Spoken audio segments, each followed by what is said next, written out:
My fundamental core belief is all conversion happens in conversation. Think about everyone else around you. Everyone buys differently and everyone makes buying decisions differently. The stats are the stats. Like, we need to be consistently following up with people. A lot of people struggle with their follow-up or calling their leads is like they get paralysis analysis. They're like, what do I say? And that's really now where the sales conversation comes in, because it's like there's marketing and there's sales, and they're two totally different things.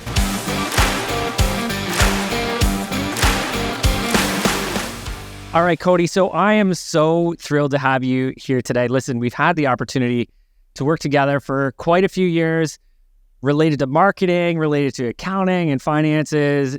Awesome to have you here, man.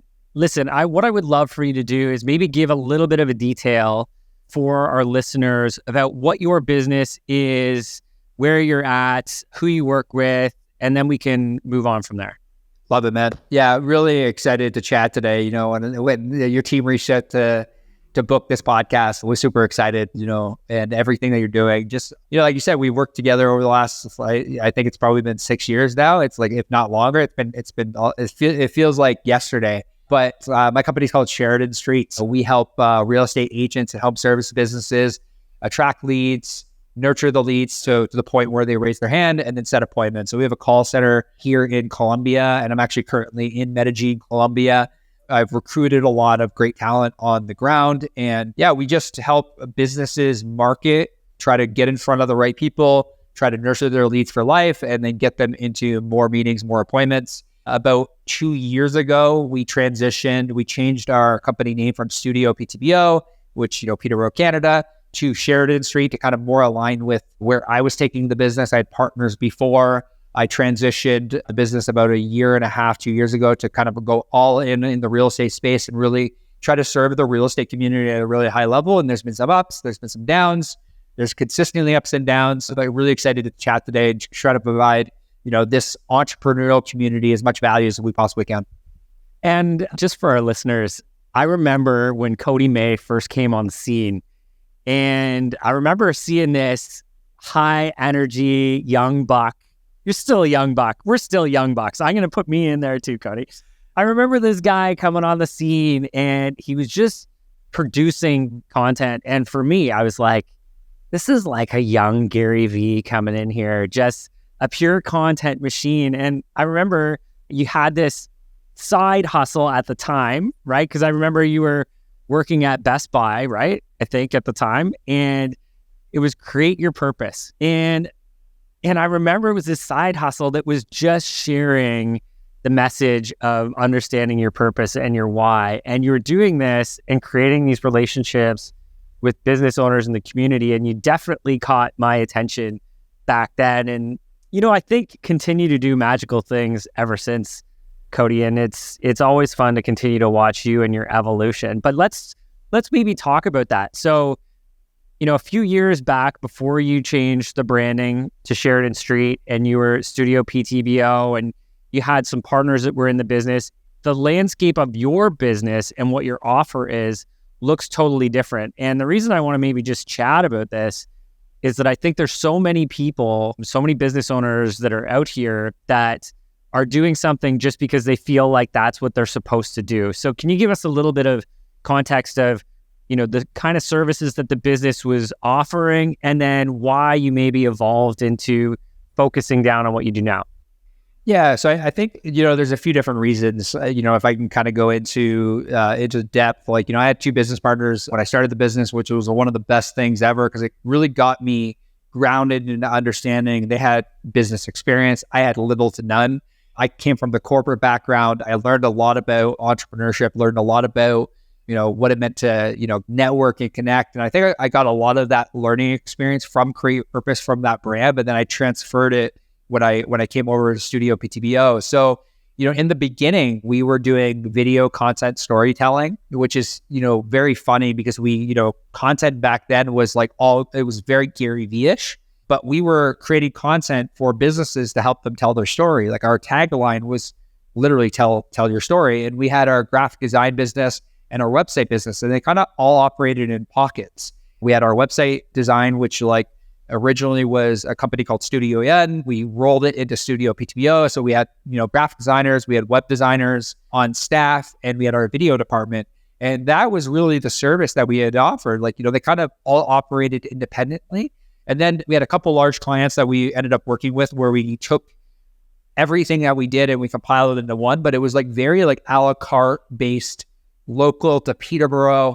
All of our clients were in Peterborough originally. And I joined a mastermind, Kat Howell, and I just got fascinated with the online marketing space. I think it was probably 2019, 2018. I got fascinated with the online marketing space around storytelling through ads, storytelling through video. And, I realized that there was a void in the marketplace that people had a hard time, understanding how to attract leads, how to nurture them, how to get clients. Really, at the end of the day, how do we scale client acquisition? And I just got fascinated with the world of online marketing, and we started offering, Facebook ads as a service. And then I started to realize, I'm like, oh, I don't have to go on video shoots anymore. I don't have to, and to be truthfully honest, I hated the process of building websites. I just didn't enjoy it. And we just did it out of necessity, and we don't do that anymore. Like, don't come to us for a website. We don't build websites anymore. I just got fascinated with the world of online marketing, and we were working with a whole bunch of different businesses. And then I think subconsciously, I always wanted to travel the world. I always wanted to see different places. I loved Peterborough. I still love Peterborough to this date, but I always felt like I'm like, okay, I have an expiration date here. I learned so much. I love the entrepreneurs here. People still know me in Peterborough. I still consider Peterborough my hometown, which is weird because I didn't technically grow up there. But we had just transitioned from being this boutique agency in Peterborough to working with clients all across North America, and really niching down into real estate helped us work with clients all across North America, where now our client base is spread out in Canada, the US. I'm currently in Medellin, Colombia. I've been living here for the last 5-6 months. And I just started creating a business around the lifestyle that I wanted to live. I remember walking into my old partner's office, probably in the pandemic, and I said, I need to leave Peterborough. And I told him at the time we were operating the company together that I was going to move to California. And I did that for 7, 8, 9 months. And I just, the business just started to shift and change. And I met different entrepreneurs and different business owners. I invested a lot of money back into coaching in order to get to where really I wanted to be in my business. So it's taken multiple life forms, and even now it's changing as well in regards to what I really want and really building a business around the lifestyle that I desire. Yeah. So that's kind of how we got to here where we are today, and serving the real estate and the home service space.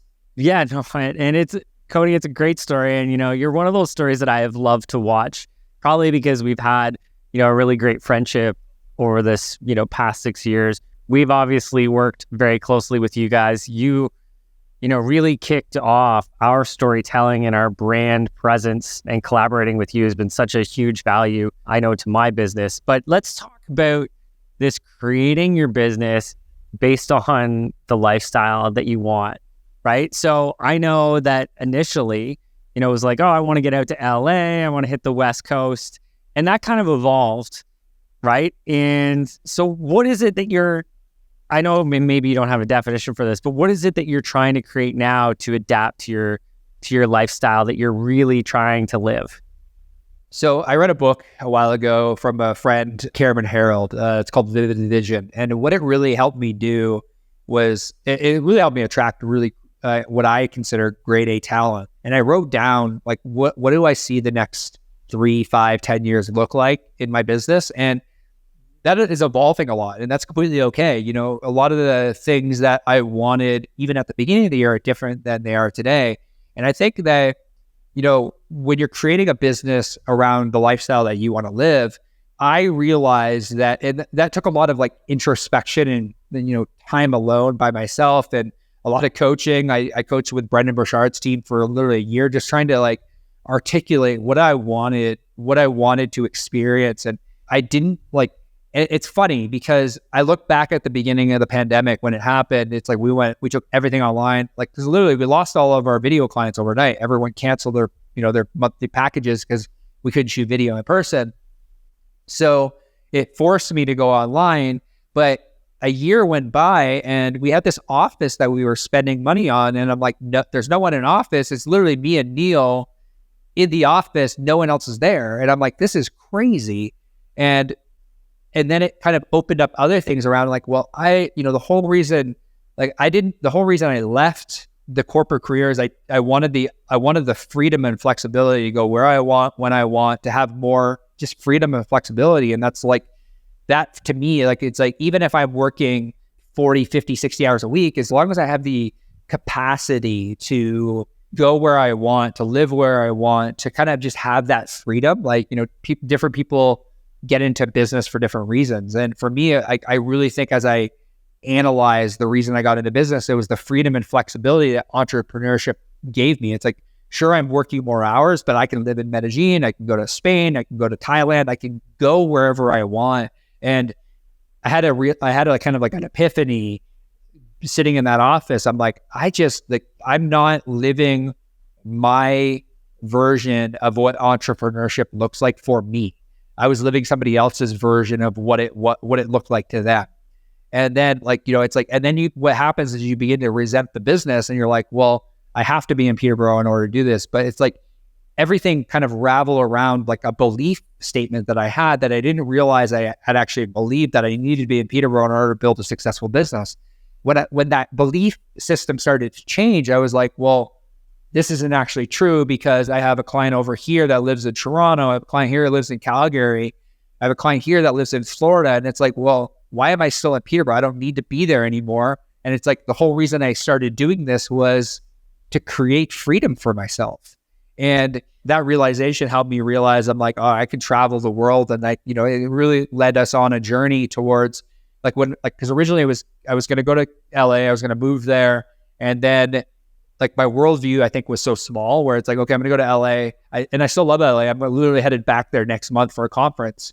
But then I started traveling around Latin America and I'm like, oh my goodness, like this world is so much bigger than I thought it was. And entrepreneurship has given me that ability in order to see that the world is so much bigger. There's so much more opportunity out there. And yeah, it's been a journey of like realizing like that the only way I create the business I want is by physically sitting down, getting introspective, getting it out of my head and onto paper so that I can actually create the life that I want, the business I want. And I need to form things around that. It's funny that you talk about thinking small and you're thinking LA, right? And it's funny from a perspective standpoint, because I think so many people would think that, moving to LA is, creating that sort of vision and the direction for your business. That is thinking big. But then you got out there and you started traveling other parts of the world and you're like, hold on, North America is just this smaller sort of, ideological place to have a business when I have the entire world. We think of Elon's thinking beyond Earth, and creating travel to and from other areas in the universe, which is pretty wild. That's thinking big. But for so many people, you moving your business to completely online and moving to LA initially, that was thinking huge. So kudos to you, man, because it's not easy to change those perspectives of, this is what I've been told that I need to do to be successful. You've totally blown that up and created what you want. And that's super cool. So amazing job for you. I want to circle back. Obviously, you are a marketing lead gen expert. That's what you guys do. I know you have a major focus on real estate businesses, home service businesses, but let's talk about a few things from a lead gen standpoint that you would say are musts. If businesses are looking at maximizing their new leads in, what are a few things, maybe give your top 5 of what we should be as business owners looking at to add those leads into our business now? So any agent, real estate agent, home service business, I try to get them to think about lead gen in 3 categories. There is your now business, which is created through activity. So it could be door knocking, it could be cold calling, it's the activities you do. It could be cold email. There's so many different ways to generate leads. to get people to essentially a lead is like a name and email address and phone number. Somebody that has expressed interest in your product or your service. Like, so there's activity-based business where it's like we personally we practice this. Like, it's not just one lead pillar. It's thinking of things in like, what are the activities that I can do on a day-to-day? Maybe it's cold DMs, maybe it's cold email, maybe it's door knocking, maybe it's cold calling. Finding the activities that if I invest an hour of my time a day, this is the result I'm going to get. These are how many conversations. Really everything, in my opinion, in all service-based businesses come down to a fundamental core belief that I have. All conversion happens in conversation. So it's the activities that we do on a day in and day out basis that create those conversations that afford us the ability in order to essentially have conversion. Because if we don't have conversation, there's no conversion. The second pillar of business that I try to get every business to think about is like referral business, but like not in the way that you think. No one wakes up in the morning thinking, Bob, how can I refer you more business? Like, doesn't happen. Come on, Cody. That doesn't happen every day. I wish it worked that way. If it worked that way, it'd be amazing. But the referral business, in my view, is, and I think you've done this so beautifully, is like, who are the strategic partners that if I add value to their business, they're likely to talk about me? That to me is true referral business. Strategic partners and it's not just one strategic partner. It's like, how can I have a multitude of strategic partners that if I add value to their audience, they can refer me business? That's true referral business in my view. Or affiliates, like you look at a lot of SaaS companies, a lot of software as service companies. The reason why people are consistently talking about them is because they're getting money, or they really like the product, they really like the service. The referral business is often created through like do what you say you're going to do. But a large portion of how these SaaS companies scale are through affiliates. They're cutting the person in on a profit sharing model. And I would consider that affiliate to be referral-based business. Now, the third element of business, which is what we specialize in, is pipeline business. It's like, do you have a customer relationship management software of people that, because like our mutual mentor, Talking More, talks about this consistently around pipeline business, is like, really, like if you generate a lead online through Facebook, Google, TikTok, Instagram, LinkedIn ads, really only 10% of the marketplace is going to do something immediately. And that's being generous now, especially with a more savvy market that we're in, whether it be a coaching service you sell, a lawn care service that you sell, maybe you're a real estate coach, maybe you're a real estate agent. 10% of the leads that are sitting in your database that come through immediately might make a decision to have a conversation with you. But then there becomes the further conversation of like, how good are you to actually convince that person to work with you over the 90 other competitors that sit in your marketplace? So the pipeline business is like, how can I add names, email addresses, and phone numbers? How can I own as much traffic as I possibly can in a database? Because that's really what Facebook, Google, TikTok, LinkedIn, really what they do is they own the data. We're paying them to essentially get the data off their platform into our CRM to essentially be able to build a relationship and have a conversation with them. But that takes time. Just like it would take time to tell your story on social media, it takes time to tell your story via email. Email absolutely works. And we would generate the lead, we would nurture the lead, we'd get them to an appointment. But that's really, in my opinion, the three ways to think about lead gen in order to generate conversations for a business, like the now business, the referral business, and then the pipeline business. And like what we really help people do is not rely on an Instagram account that, knock on wood, say for example, gets shut down, you're screwed. The reason we have multiple sources is because, like, for example, right now I'm in Facebook jail. My personal Facebook account, I cannot send any messages. I have like 27 messages sitting there, and that is that's a lead gen pillar for me. Like I have over 10,000 followers on Facebook, And that's a really large, but I'm in Facebook jail. I can't message anyone. I have 27 messages sitting in, and I'm in Facebook jail. And if my Facebook account gets shut down tomorrow. What does Facebook jail look like? Is there a period of time before you're out? Yeah, I put myself in Facebook jail, I guess, for sending too many messages to people that wanted a tool that I had created. They asked for it. I slid in their DM. I sent too many messages, and they put me in Facebook jail for 10 days. I literally just officially just now am no longer I am now out of Facebook jail. You got your get out of jail free card. Yeah. I got my jail out of free card. So I'm good. But like, You've passed go, you've collected your $200, and you're now out of jail.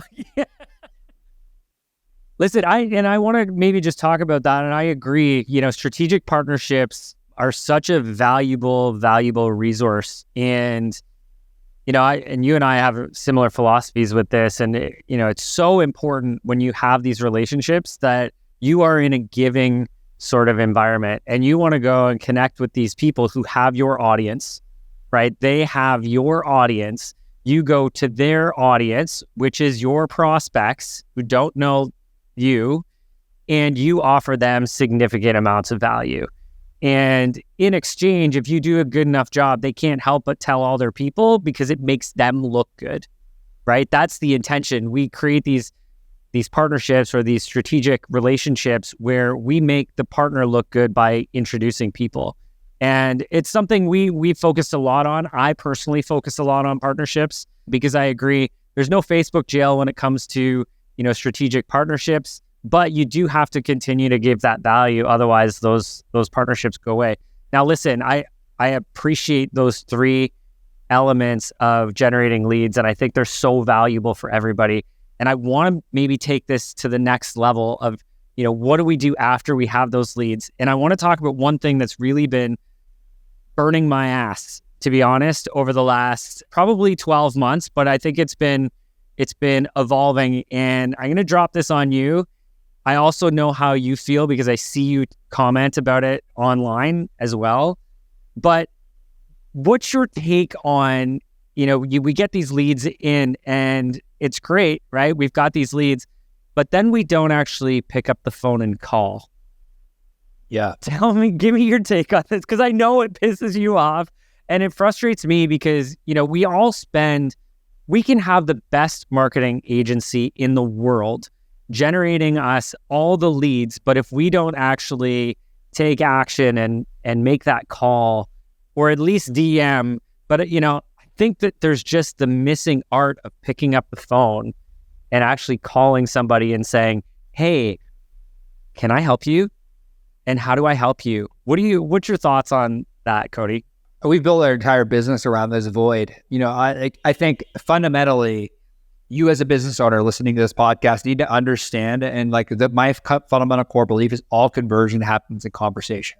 And that has driven the structure of how we've essentially filled the void, because there's so many, we work with a ton of large real estate teams that have 20, 30, 40, 50, 60,000 leads sitting in their database that no one is reaching out to. And in the real estate space specifically, a lot of team leads are delusional and thinking that their agents are calling their lead. They're not.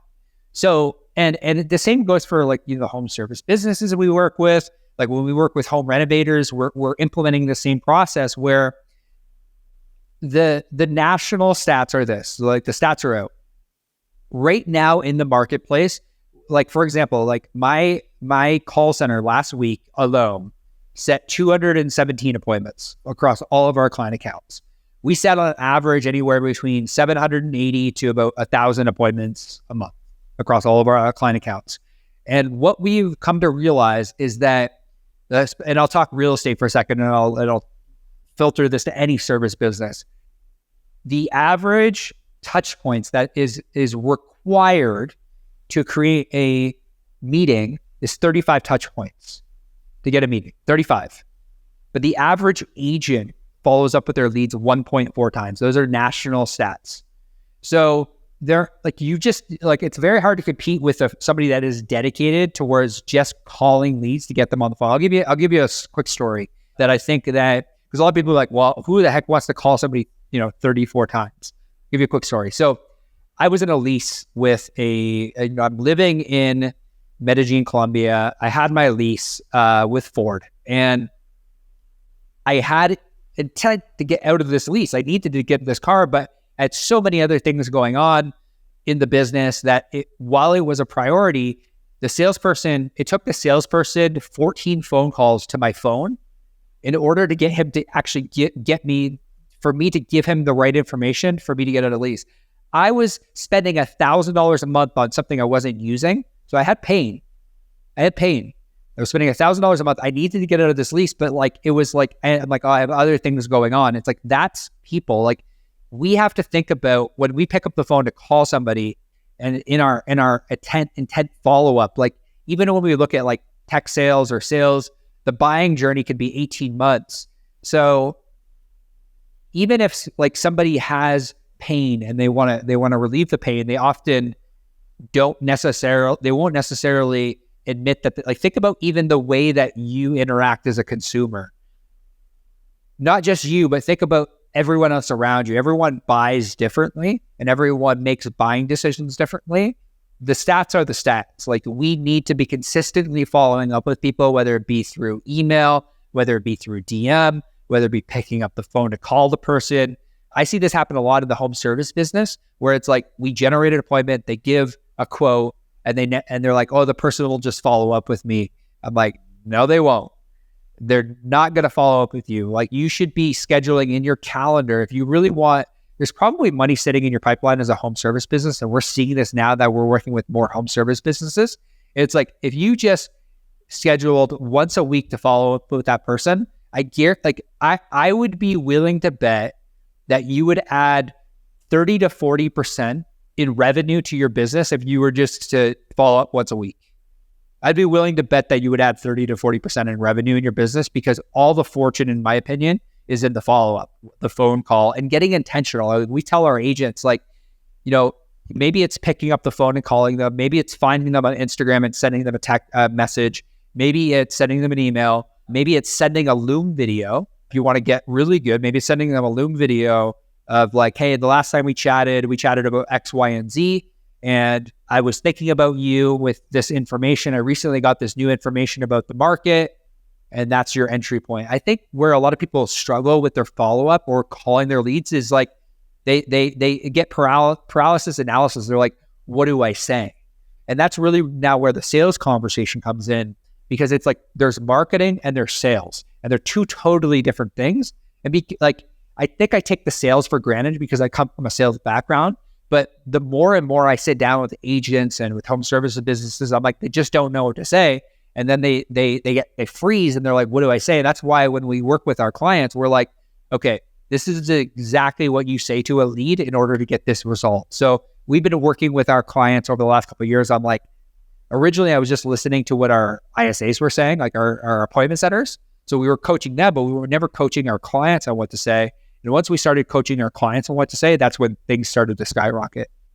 Yeah, I love that. And, I can tell you as well, we've brought in setters for meetings from a lead gen standpoint, and they're doing a lot of legwork and follow up front. And I know your team does that for agents, and man, oh man, these guys, I go back through the correspondence that my team is sending to these people. And you're right, like the large number of messages just to get them booked on an appointment, but it also gives the client the appreciation of what an experience of working with you is like, right? Like, if we're not following up when we've got a prospective person who wants to give us money, imagine what happens after they give you money. They're thinking, man, if they're not following up now, am I going to just, sign a contract, for example, with a real estate agent? Am I just going to sign a contract or going to sell my house 90 days from now when somebody just shows up? Or are they going to actually hit the trenches for me? And it is a difference, right? So right from the initial contact, we need to be building out, the journey of what somebody is going to experience working with us. And if we don't want it early, we're definitely not going to be wanting it during the delivery portion. So super valuable, Cody. I want to talk about one more thing because I think it's really relevant right now. The change in the economy. I remember 2008, well, that's the year I started my business. A very similar sort of economy where there was a bit of a housing crisis, especially in the US, a lot of people were over leveraged. The values of real estate dropped. So there were houses just being abandoned, obviously caused a lot of financial turmoil, specifically in the US. We're sitting in a similar economy where we're watching the values drop for real estate values across North America, across the world, really.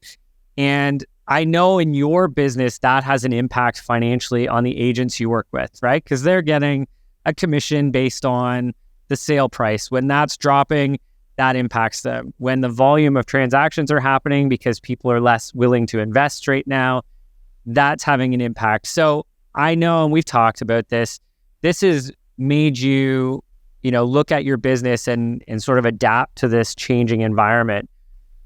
Give me your take on it and, some of the things that you've learned from having to adapt in this circumstance.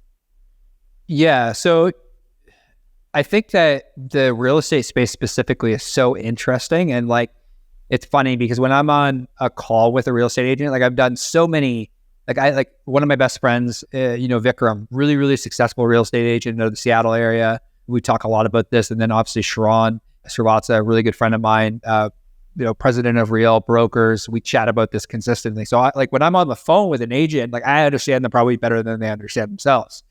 What I'm seeing happen in the marketplace across the board is a lot of agents, they get into we first have to understand why agents get into the business. Agents get into the business because Uncle Tom or Aunt Susie said that you're a really good talker and, you'd be good in real estate. So the cost of entry is so low. So unlike another business where there's a lot of overhead, there's very little overhead in real estate. So for example, in the Toronto market, don't quote me on this stat, but we're down close to 42% transaction volume.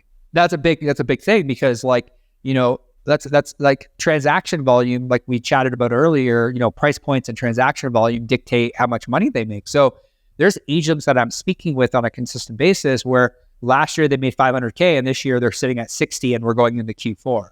So even the buying power for them to buy leads, for them to invest back in their business, they don't have the money to do it because they didn't set their business up in a way to thrive to begin with.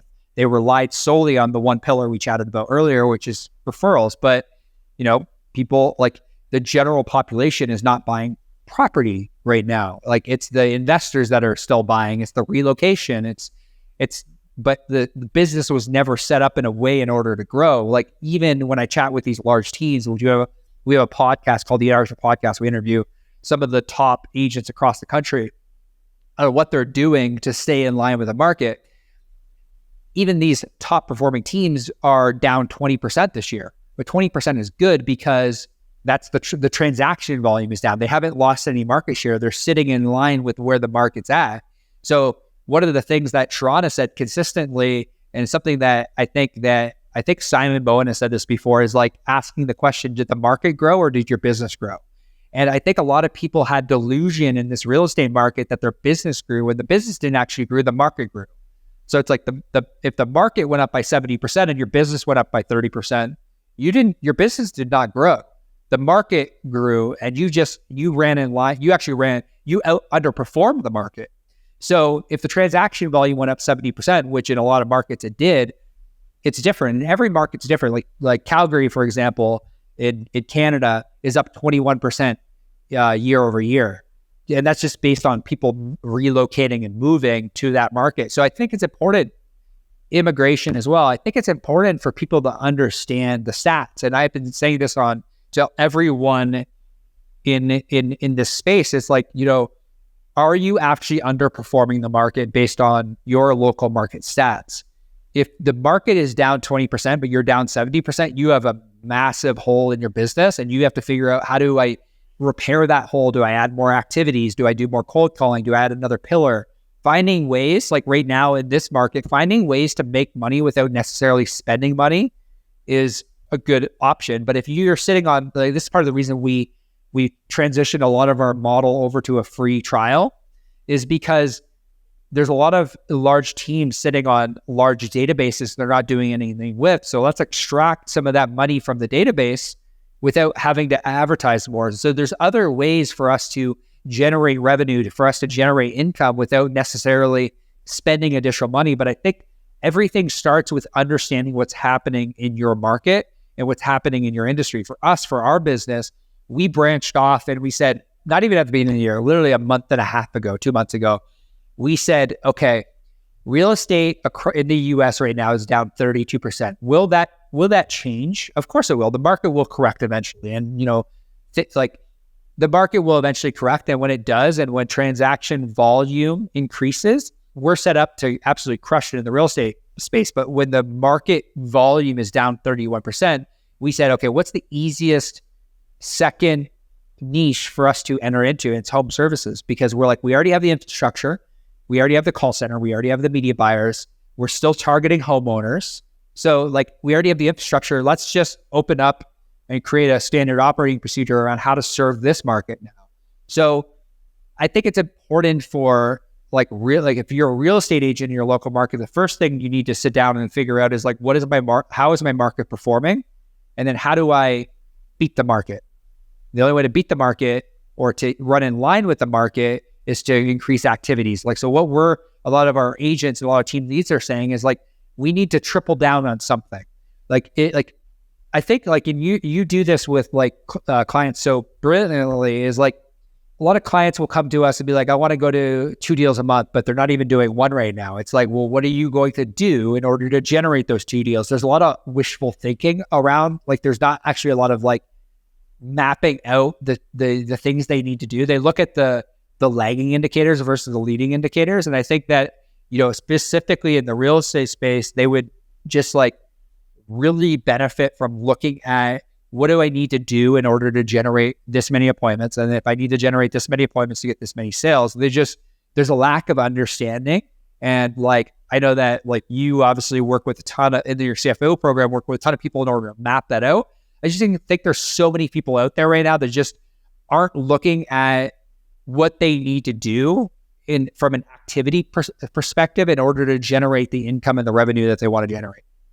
Yeah, 100%. And, again, this type of economy, not even just the real estate. Real estate is a good indicator of where everything else is going in the economy for sure.